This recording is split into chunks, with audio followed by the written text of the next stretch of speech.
Unë jam këtu së bashku me drejtorin e bordit dhe autoritetet e zonës për të inspektuar një punim shumë të rëndësishëm që është bërë këtu në fshatin Shirq për forcimin e argjinaturës dhe mbathjen dhe garantimin e mbrojtjes së kësaj zone nga erozioni si rezultati i përmbytjeve sistematike që kjo zonë ka pësuar në vite nga dalja nga shtrati i lumit Bun. Sidomos kjo u evidentua në vitin 2010 ku Buna doli nga shtrati, dëmtoi dhe mori shumë tokë. Ju mund shikoni vetë se si janë pasojat e mos ndërhyrjeve në vite nga erozioni shkaktuar në mënyrë sistematike nga ujërat e Bunës. Tashmë forcimi i argjinaturave, mbathja e tyre ka krijuar pikërisht një investim solid në mënyrë që mos kemi përmbytje të tilla.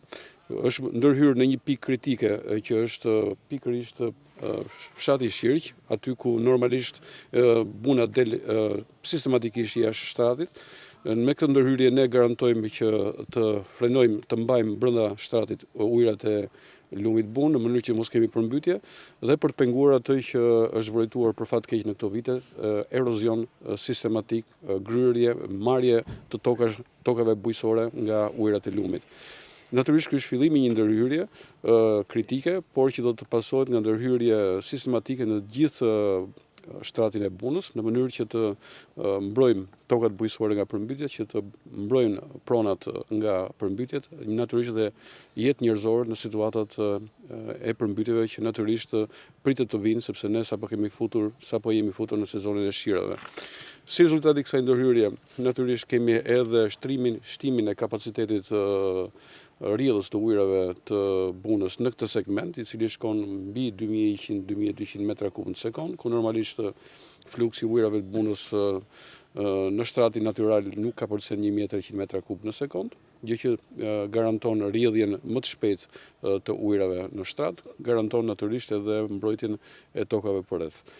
Përveç kësaj ndërhyrje mbrojtëse për të parandaluar përmbytjet, ne pikërisht sot do kemi rastin edhe për të inspektuar një tjetër investim po kaq të rëndësishëm, por që është në sferën e ujitjes, pikërisht për të inauguruar, si thuash, fillimin e kanalit të vaditës Grish-Koplik, e cila është një ndërhyrje shumë e rëndësishme për rritjen e kapaciteteve ujitëse të kësaj zone, e cila është një zonë shumë prodhimtare bujësore, por që ka vujtur sistematikisht nga mungesa e kapaciteteve ujitëse.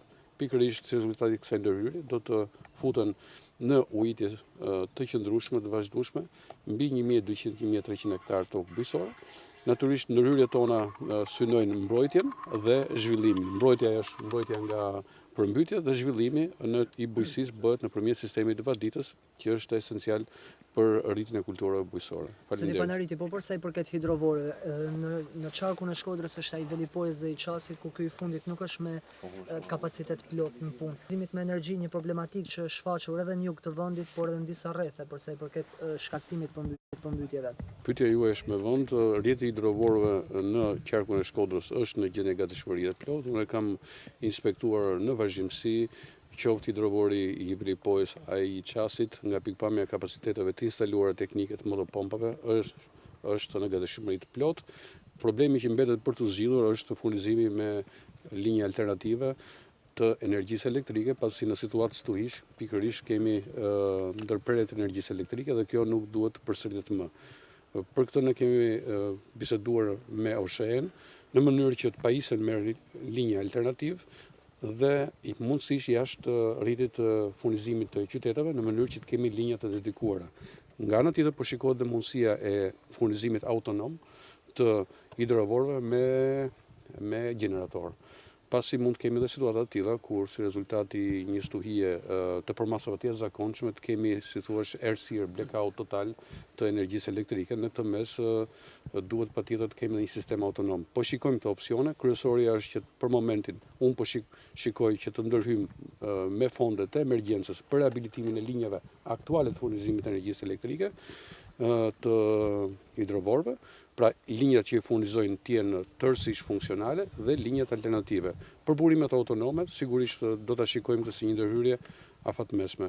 Këtë ndërhyrje po prek jo vetëm qarkun e Shkodrës, po edhe në të gjithë vendin, Ndërkohë në stacionin e Lezhës po ndërhyet në mënyrë që ai të ngrihet mbi nivelin e depresuar në cilin ndodhet dhe që grumbullonte ujërat dhe bënte atë që në një situatë shirash të kishin ndërprerje sistematike të energjisë elektrike. Këto ndërhyrje do bëjnë që në stacionin të ngrihet dhe të funksionojë normalisht për të garantuar furnizimin e hidroborëve të rrethit Lezhës. Zoti Panariti, edhe diçka.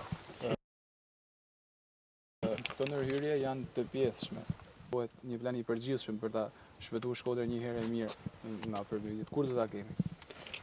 Tu bëjnë fjalë për ndërhyrje të karakteri strategjik që kanë bëjnë jo vetëm me ndërhyrjet në Bunë, por me disiplinimin e gjithë ujrave të këtij bazeni, duke filluar dhe me ndërhyrjet në shtatin e Drinit, të Brunës, të Liqenit, pra ndërhyrje të cilët garantojnë që bazeni të ketë një qëndrueshmëri në kuptimin e rrjedhjes ujrave dhe këtu padyshim nuk janë të mjaftueshme vetëm fondet e buxhetit të shtetit, të cilët për hir të vërtetës po përdoren me efektshmëri për të ndërhyrë në pikat më kritike, kurse për disiplinimin e ujrave të gjithë bazeni kërkohen natyrisht dhe projekte të fuqishme, siç është ai Bankës Botërore, e cila ka parashikuar ndërhyrje edhe në këtë bazen, po dhe fondet e Bashkimit Evropian. Vetëm në këtë mënyrë ne do të jemi në gjendje për të garantuar një sistemim të qëndrueshëm të disiplinim të ujrave të gjithë këtij bazeni, i cili për hir të vërtetës ju dini që në pjesën më të madhe